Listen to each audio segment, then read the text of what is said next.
वाराणसी के चौकाघाट में शुक्रवार को नारी शक्ति वंदन अधिनियम के समर्थन में आयोजित एक कार्यक्रम में पूर्व केंद्रीय मंत्री स्मृति ईरानी और यूपी के डिप्टी सीएम ब्रजेश पाठक शामिल हुए।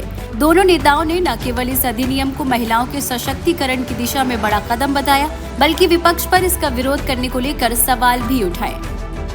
अगर नियत है कि संविधान की मर्यादा में रह के प्रोसेस पूरा हो, तो क्या ऑपोजिशन को संविधान पर विश्वास नहीं?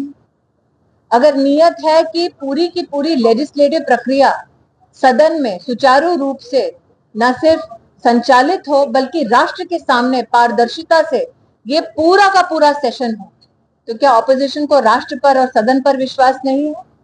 अगर सरकार ये कहती है कि हम डिलिमिटेशन के माध्यम से कॉन्स्टिट्यूएंसी रीड्रॉ करते हैं, जो विपक्षी नेताओं का ही कहीं ना कहीं एक उनकी मांग थी 2010 में, आपको याद होगा कि वर्तमान परिस्थिति को और विस्तार से आप बढ़ाएं और फिर उसमें आरक्षण लागू करें, तो क्या वो अपने उस बयान से पलट रहे हैं? जब 2010 में कांग्रेस रिजिम में आया था तो यही समाजवादी पार्टी के लोगों ने बिल फाड़ दिया था, आप सब अच्छी तरह जानते हैं। और कांग्रेस की भी मंशा नहीं थी, केवल वो महिलाओं को उलझा करके लालच में रखना चाहते थे। जब मोदी जी ने एक बड़ा स्टैंड लिया है कि हम अपनी बेटियों को, महिलाओं को हक दिला करके रहेंगे, तो कांग्रेस और समाजवादी पार्टी जैसे दल तरह तरह की अड़चनें खड़ी कर रहे हैं, लेकिन संसद में बिल पास होगा।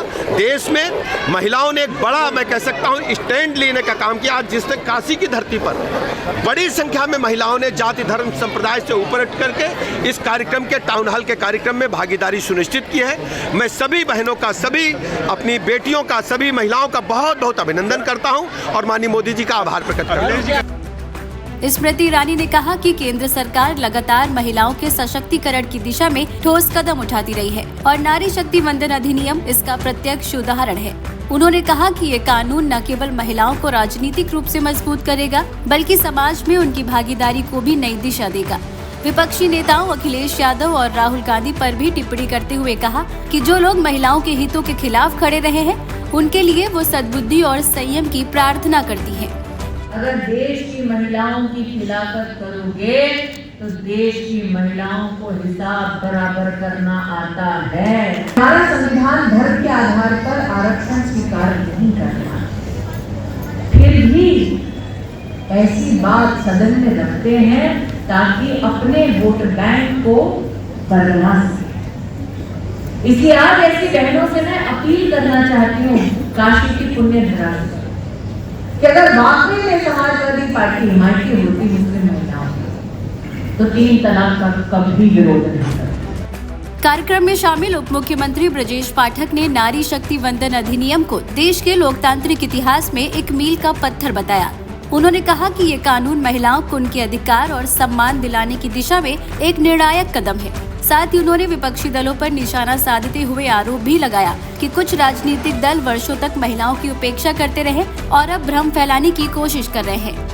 मैं प्रदेश के 25 करोड़ लोगों की तरफ से आदरणीय प्रधानमंत्री नरेंद्र मोदी जी का बहुत बहुत आभार प्रकट करता हूँ। और आज़ादी के बाद से अब तक महिलाओं को जो उनका हक था, जो उनका अधिकार था,